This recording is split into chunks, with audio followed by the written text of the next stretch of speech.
Hello, welcome back to another video on this channel. As the title suggests, we're going to be talking about Creed 2, breaking it down a little bit, giving my thoughts and feelings on everything I can in the time allotted. Creed 2, The Return of Drago, is a 2018 film directed by Stephen Caple Jr., written by Joel Taylor and Sylvester Stallone, starring once again Stallone himself, Michael B. Jordan, and Tessa Thompson. It's a sequel to the 2015 masterpiece, directed by Ryan Coogler, and the sequel does some interesting things to push the narrative and overall arcs for these characters, and I'm not sure it all lands. Let's talk about it.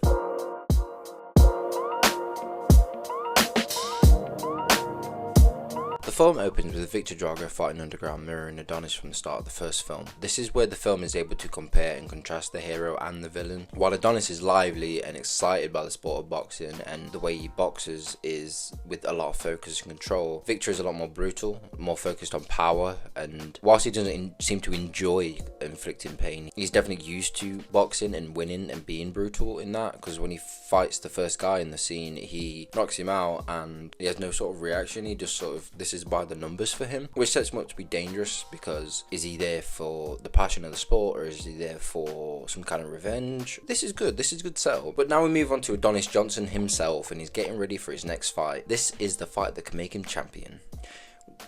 This decision to open the film with Adonis fighting to become the champion was a huge surprise to me, I won't lie. I know the film wants him to be champion so that, you know, it can be challenged or even taken away. For me, this film shouldn't have been about him fighting for his championship back. It should have been about him fighting for his championship. I think that Drago, it wouldn't have been too contrived to show that Drago was maybe champ already and he's not underground and he's had a very quick rise either between this film or the last film, or he was just in mainstream boxing scene in the first place. And so what if it wasn't mentioned in the first film? It doesn't really matter. I think that would have been a better arc for our character. When I was watching this second film, it was like I was watching the plot for a third film at times. As Adonis is preparing for this fight, Rocky comes to, you know, help him with a pep talk, and this is where the film instantly shows that the writing just won't be as good as the first, structurally and character wise. Some of the best moments, especially from a writing perspective, came in that first film were from the character moments and the way the characters were presented and the way they achieved everything, and that was the best bit for me, really. But this is struggling with that, because in Rocky's scene, it's just his dialogue,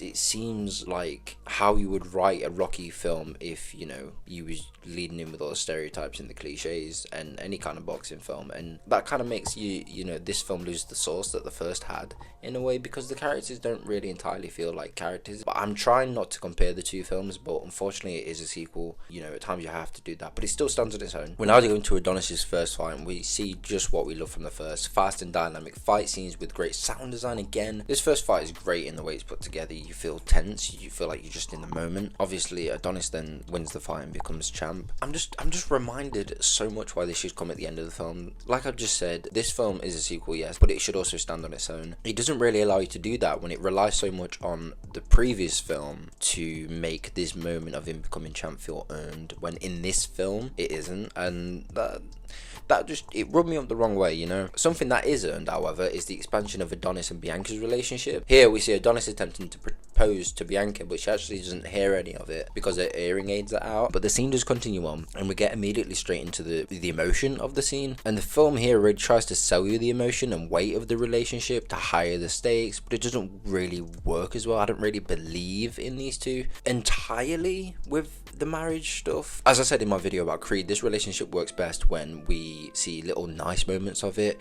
and we believe in the little moments. In the first film, when there was a big argument with Adonis and Bianca, their resolution scene, we didn't see the two make up. We just, you know, they went into a room and they talked, but off camera, and I thought that was a great scene. However, in here you see every little thing, and the creative team goes into it way too much. Yeah, it's a proposal scene, it's meant to be cute, meant to be funny, but here it just falls into melodramatic for me. And now we get to the main issue that I have with the first act of this film. It's melodramatic and it made me very worried for the rest of the film. Don't get me wrong, I did end up enjoying the film as a whole, but this first act was very, very melodramatic. melodramatic and weak at times. Like this proposal scene or Rocky's pep talk, they're overwritten. The whole thing is serviceable, but it's been doing too much here. Also, Ivan Drago needs some victory in this film, and I think that's a good decision. It's very Roman, very epic, a bit Shakespearean, you know, the idea of the two sons of giants, these fathers that fall and one die, and all the sons come together to battle it out. It's a fight for legacy, and that works for me. There's a lot more drama in that. It's so much more interesting than a lot of the relationship stuff that takes a lot of precedent in this film. To be honest, the relationship stuff in this film did what I was worried the first film was going to do, and the first film excelled, and this one kind of fell down. We also see Victor photographed in cold blue light, whilst Adonis is often in warm light, showing their differences. A very simple yet effective thing that I see the first film doing, and this does it very well. The writing is still weak, and we see that again when Rocky goes to visit Adrian's grave. It's a nice moment, but immediately the writing is poor. It's hard to get into it when you've seen these characters done so well that you see them treated so averagely now. There's a lot of explaining where Rocky is emotionally and where his goals are, and it's written like a quick recap of his arc in the last film, and I don't know why they did that. Maybe they did that for audience who haven't seen the first film, but if you're watching this film and you've not seen the first, then you shouldn't be catered to. That's not where the energy of the writing and direction and editing and acting and all of this should be going toward. It should be going toward furthering this plot of this film. Not too long after that, we see Rocky come face to face with Ivan Drago. The two older men talk, and Ivan gives some really basic villain dialogue, but we are getting to the point of the plot. Ivan and Victor are trying to draw out Adonis, and he does actually accept the fight. This causes a lot of conflict with Rocky, as he can't watch Adonis die. He can't train him to die. Apollo's legacy is coming back to bite Adonis again, and that's great. I like that returning theme, because in the first film it was, you know, are you sure you want to go into this world that your father went into? And in this one it's becoming, okay, you're in this world, but your father's past is coming for you now. Can you handle it? Can you do what your father potentially couldn't? And that's an interesting question that is set up in this first act, and I like that. In this film, we see many scenes of Adonis in really emotional moments as he tries to navigate his new world as champ. I complained in the last section that a lot of these emotional scenes were melodramatic and the writing just wasn't up to par when compared to the first. However, as we break into Act 2, I notice a shift in this pattern. After Adonis has been offered a fight by Victor Drago, we see Adonis struggling to decide what he'll do. Can he walk away from the legacy of Apollo and Ivan, or can he face it head on and maintain the family name of Creed? Eventually, Adonis decides to go ahead and agree to this fight, and he of course wants Rocky to continue to be his coach and just train him. This is where we get one of those emotional scenes again. This scene is different to the others in the first act. In this scene, we see Adonis and Rocky discuss the fight and how Adonis wants Rocky to train him, but Rocky can't do it. They argue about the past, Rocky representing that traumatic history of the Creed bloodline, whilst Adonis represents the future and maintaining the strong legacy that has been built. However, Rocky can't see Adonis's side, and he can't bring himself to help him. Perfectly written and delivered with one line. It's gotta be without. Can't do it. It's a very strong emotional scene, and it's very much needed for this arc, because we see these characters become closer and closer throughout the first film and maintain a great mentor-student relationship in this very film, but it's done now. Rocky's last line before he leaves the scene is great. It shows a line he cannot cross because he's afraid of the regrets that may come to it. As we see later, he will come to regret this very decision. We begin to race toward the midpoint now. Adonis is getting ready to fight Victor, and it's a big night. However, he has almost nobody by his side. Adonis fights Victor, and it's a great fight, you know, in terms of the actual match, but then also the direction and the cinematography and the choreography again. No matter my wavering opinions on this particular one, they do not fumble the boxing match scenes that number one set up so well. These fight scenes are just phenomenal. It's like they have a beat sheet or some kind of like visual template that they created in the first film and that they follow through within every other film, and it just works so well that I'm so happy that they didn't fumble that. Director Stephen Campbell Jr. is doing a good job in this film. Adonis in this fight gets his ribs cracked and his kidneys are ruptured, and we see Adonis's face of pure agony and fear as he forces himself through this fight, unsure whether he will actually make it to the end. But they get worse and worse for him as he loses the fight and ends up in the hospital. All is fine though, because Adonis doesn't lose his championship title because Victor punched him in the face after time. This is a huge point of contention for me. I think really my main issues with this film is the character arc of Adonis. He's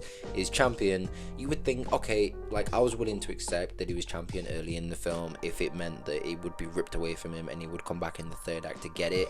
However, he loses this fight brutally and he could almost die, but he doesn't lose his championship. And I'm like, why? Why do you need him to still have his championship? Let Drago have his championship and let him come back for it in the third act. And I don't know why it did that. It doesn't make sense to me. Why did the writers put this situation in just to completely rewrite it? Make Adonis lose, make Victor champ, and make Adonis come back for that title, because really all he ends up doing for the fight is to prove himself again, which we don't need. We had that arc, you know, in 2 hours in the last film. I mean, maybe I'm missing something, but it was just a weird writing choice for me. Anyway, Adonis is in the hospital bed, destroyed from the fight, Bianca by his side. She goes out and finds Rocky. They have a little nice chat, which I really appreciated, but she brings Rocky in and he and Adonis talk, but Adonis is angry. He believes that Rocky should have been there, and that Adonis is in that state because Rocky wasn't there. And, you know, you can tell Rocky, it's hard for Rocky, and Adonis doesn't want to see him again. And once again, Rocky, it walks away. I really love this moment in the film. It's the dark point of the film as we face the repercussions of the midpoint and move toward the third act. Everything is lost for Adonis. His body is destroyed, and his mind is in tatters. Now what?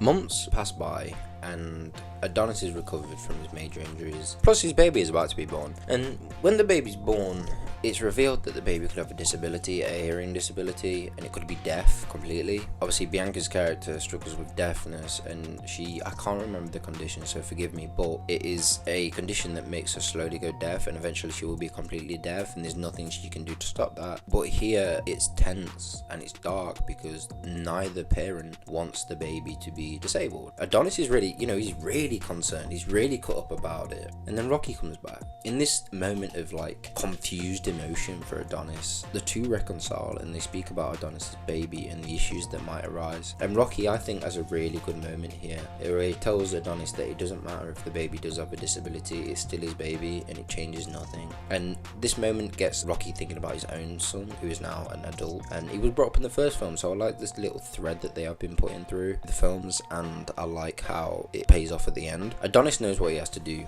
He has a baby now, he has Bianca, and Rocky is back. He's got more to live for than Victor Drago does. So why does he actually decide to rematch Victor? Is it because of his ego? Or is it because he has something to prove and he has to fight? It's the only thing he can do. This is his job, this is his passion. It's not about him trying to continue the legacy of his father anymore. It's about him fully leaning into his own legacy and building that now. Adonis decides he's going to go ahead with a rematch, but now he has Rocky. Adonis' stake is he now actually has the understanding what it might cost. It's not just his life that will be taken away, it will be a father taken and a husband. Just like Apollo, Adonis is now stepping into the ring and he could risk his life when he needs to stay alive to raise his child. The boxing scene is phenomenal. It's intense, it's sharp, it's fast. It's not as intense as the midpoint fight with Victor, but that was more intense because it was the midpoint and all the pain Adonis was clearly going through. I mean, it was brutal. Another moment is when Adonis is cracked in the ribs, and it's a huge moment again because of what he went through in the midpoint. And this is brilliant writing because it is mirroring moments from the first fight in the midpoint, and it's playing with your expectation and as well as your knowledge of what has already happened. It's a tense second, but Adonis does keep going, showing he's got renewed strength based on the pain he's already been through, which is very simple character writing, but it works so well here because this is what the film's all about. It's about learning from the pain that you've been through and gaining strength. Towards the end of the match, we see Adonis has really gotten one up on Victor. Adonis is hammering Victor, and we see Ivan looking worried. And Ivan does something that Rocky maybe should have done all those years ago. Ivan throws in the towel, and the fighting stops. Adonis stops, and Victor's alive. Maybe Adonis would have gone the whole way, we don't know. But now, we don't have to worry about that because it's over, and Adonis wins, once again becoming champ. Oh, he already was the whole time.